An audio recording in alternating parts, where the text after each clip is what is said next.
Bhaktisiddhanta Vaibhava, né? De Vikasha Swami. A gente estava falando da vida familiar ontem, né? Que é bom vida familiar. Assim, no sentido, se você entra com essa mentalidade, né? Que Krishna está no centro, não foi isso que a gente viu? Isso é muito bom. Mas, aqui, Prabhupada Prabhupada, Prabhupada Bhaktisiddhanta, ele não encorajou brahmacharis a se casar. Tchan. Não encorajou. Tendo deixado seus lares e famílias para procurar por Krishna, não deveria haver dúvidas sobre o seu retorno à vida familiar. E aí a gente também entendeu o seguinte, que brahmachari, né, naquele tempo, para o Prabhupada Bhaktisiddhanta, né, é uma coisa assim pesada, né? Não é qualquer coisa. Por exemplo, então quando um brahmachari caía, ou seja, e aconteceu muito, né, isso, né, era comum, ele deixou de ser brahmachari, porque na realidade, para ser brahmachari, né, até hoje, né, a gente vê, né, que você vê às vezes um devoto assim antigo, ele está lá, faz tudo, né, e ele não veste o açafrão, né, não veste o açafrão, o amarelo, sei lá, não veste. Por quê? Porque ele ainda tem uma conexão com a família, ele precisa, né, cuidar da mãe ou cuidar do pai, né? Então ele não veste. O açafrão é quando você realmente não tem nenhuma conexão com a família. E família, né, assim, é muito legal, mas também você tem as suas responsabilidades com a família. Então você não pode deixar, sei lá, a sua mãe lá, velhinha, né, morrer lá sozinha porque você é brahmachari. Então por isso eles não dão brahmachari. Diferente do Ocidente, né? Porque também, aí eu vejo, por que a gente não faz isso aqui? A gente poderia até fazer, né? Não ia ter quase ninguém aqui de brahmachari. Mas a questão é o seguinte, vestir o açafrão, né? Vestir como uma decisão definitiva, é um pouco mais difícil, né? Isso poderia funcionar também, só que na nossa cultura, ou seja, nós, né, desde criancinha, nós somos acostumados à complacência sexual, né, sensual, ou seja, é o tio que entrega Playboy pra gente ler. Mano, acho que nem isso nem existe mais, né? Mas hoje em dia o celular tá mais fácil, imagina o que deve ter nesse celular aqui, né? Se você quer desfrutar do cinto, deve ter muita coisa, eu imagino. Deve ser horrível isso aqui, você olhar assim, pornografia, enfim, horrível. Então, desde criança nós estamos tendo essa cultura, essa influência. Então, quando uma pessoa vem e ele se torna um brahmachari, ainda que ele não vai ser brahmachari pro resto da sua vida, né?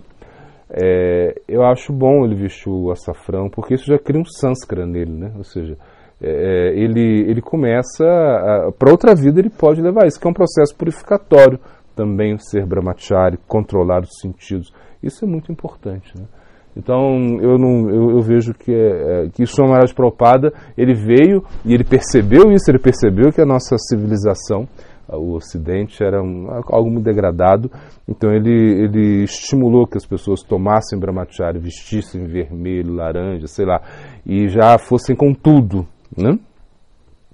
Porque é isso, você deixa o lar, deixa a família, e você depois volta para isso, né? É como um certo vantasi. Por isso que o vantasi, sabe o que é vantasi?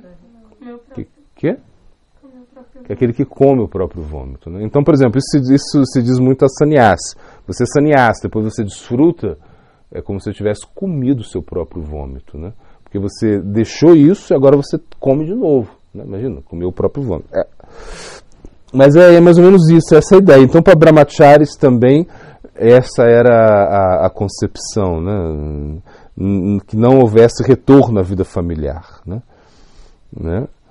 Ele particularmente não gostava se os discípulos brahmachari que haviam vestido roupas vermelhas, né, um sinal de compromisso com o celibato perpétuo, né, isso é o ponto, né, mais tarde renegassem, né? Mas se eles fossem inflexíveis, ele permitia que eles casassem com o entendimento que dentro de suas casas continuariam seguindo os regulamentos da sua vida devocional. Então, ou seja, o Prabhupada Bhaktisiddhanta era muito guiane, assim, muito tapasse, austero, né? Assim, ele era muito forte, assim, nesse sentido. Mas também, já que não tem jeito, né? Como se diz aqui na na roça, né? É água de morro abaixo, né? Fogo de morro acima, né? E Brahmachari, quando quer se casar, ninguém segura, ou seja, quando a pessoa quer sair do voto, ele vai sair mesmo, então não tem como segurar isso. Então, por isso é melhor casar com consentimento, com as bênçãos do Guru. Então, o Prabhupada Bhaktisiddhanta também era flexível nesse sentido, né? E o mais importante é praticar o Bhakti, seguir com a vida espiritual. Isso é muito mais importante, né? Ele instruiu que os homens deveriam coabitar com suas esposas apenas para gerar filhos, Vaishnavas, mas não para gratificação dos sentidos. Ou seja, essa foi também a instrução de Prabhupada Bhaktisiddhanta. Então, na realidade, é o seguinte: sexo é para gerar filhos, né? Está na Bhagavad Gita, Krishna fala, eu sou o sexo que vem gerar filhos, né? Ou seja, para gerar filhos, né? É isso, mas quem segue isso?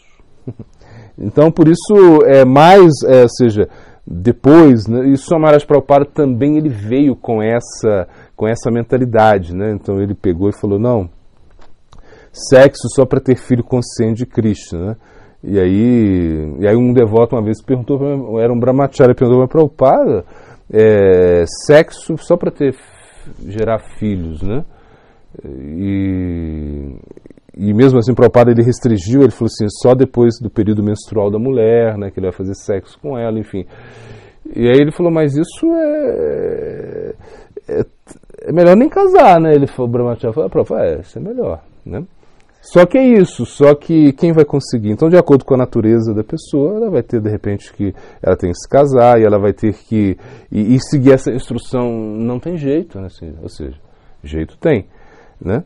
Jeito tem para tudo na vida, né? Só para a morte que não tem jeito. Mas tem que ter muita sinceridade para ter um relacionamento com a mulher, sendo jovem, sei lá, e só fazer sexo para ter filhos. Né? Então isso é muito difícil. Né? Então por isso, hoje em dia, os acharyas, eles recomendam que você faça sexo de uma maneira regulada. É bom, claro, um abençoado... que você case, que você seja abençoado pelo Guru e que você faça sexo restringindo, ou seja, não que você vá, não, que você vá restringindo, né, restringe isso até que chega um momento que Haribol, aí não precisa mais. Mas isso é uma coisa difícil, então por isso o Prabhupada Bhaktisiddhanta ele abriu para isso também, né? O Bhagavad ele fala isso, a vida sexual religiosa é permitida apenas, né, para gerar filhos, né, e não para o prazer sensual. Claro, a gente entende o verso do Bhagavad, mas seguir isso é meio complicado. Então, por isso, é melhor a pessoa não tentar fazer isso artificialmente, né, e aos poucos controlando, né, controlando. Até que, e pelo menos se ele só faz sexo com a sua esposa, né, isso já é um grande avanço, já é um certo tipo de celibato. Então os acharyas eles foram bem assim, mais, não diria misericordiosos, mas realistas, né, da realidade, né, humana, né, assim que a gente vive hoje em dia.